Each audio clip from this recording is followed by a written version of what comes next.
Servus benannt, der Johann Barse ist da. Heute kochen wir diese Nelkenschwindlinge und zwar als Omelette. Und dass uns das ganz schön locker, leicht gelingt, schlagen wir die Eier auf mit unserer Nine-Maschine. Da geben wir jetzt einmal richtig Gas.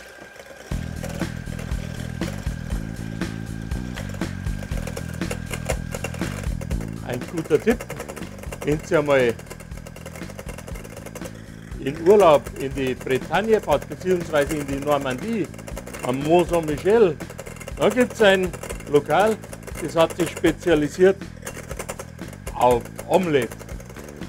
Da kennst du die weltbesten Omelettes essen, manches nicht, selber mir noch macht. So. Bevor wir das weiter aufschlagen, würzen wir die ganze Geschichte nochmal mit Salz,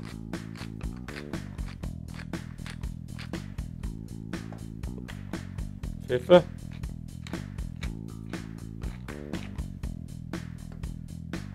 Muskat,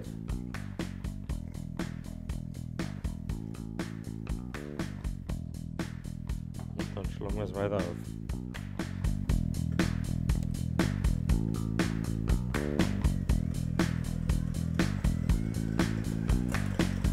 Die dürfen dann schon fast cremig sein, die Eier.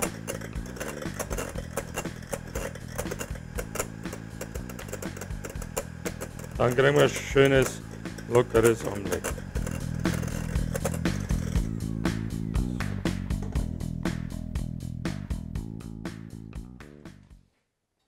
Dann ein Pfandal mit Butter. Und in dieser beschichteten Pfanne arbeiten wir natürlich nicht mit Metall, sondern mit Holz.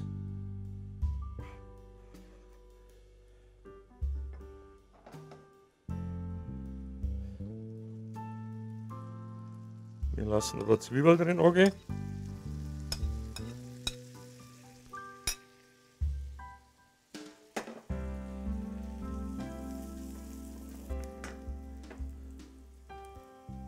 Dann lassen wir unsere, wenn die Zwiebeln glasig sind, unsere Schwammerl mit angehen.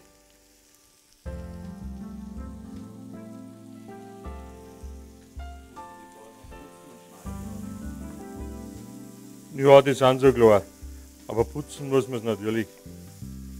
Da gibt es halt die verschiedenen Philosophien. Da ist sich keiner einig, ob man es wascht oder nur trocken putzt.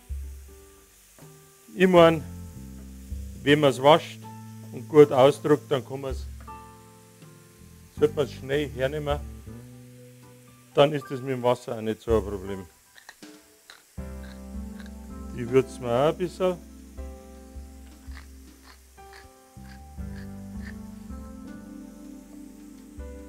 So.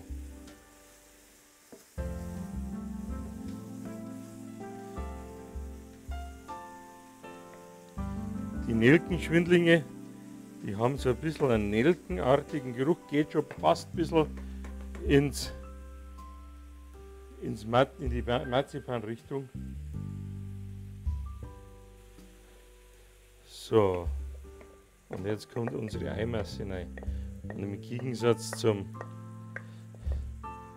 Rührei rühren wir da nicht großartig drin rum, sondern lassen das in erster Linie stocken.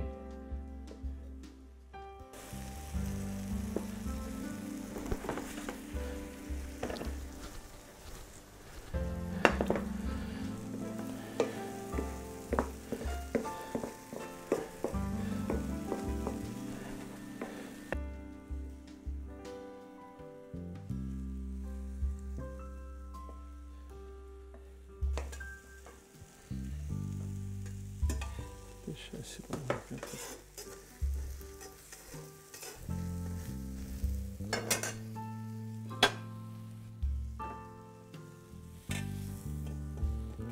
So wie es dann ausschaut.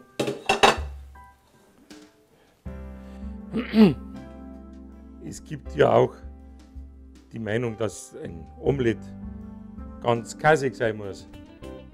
Mehr schmecken tut es so. Ich wünsche viel Spaß beim Nachmachen. Servus beieinander. Immer aufpassen, was es Neues gibt.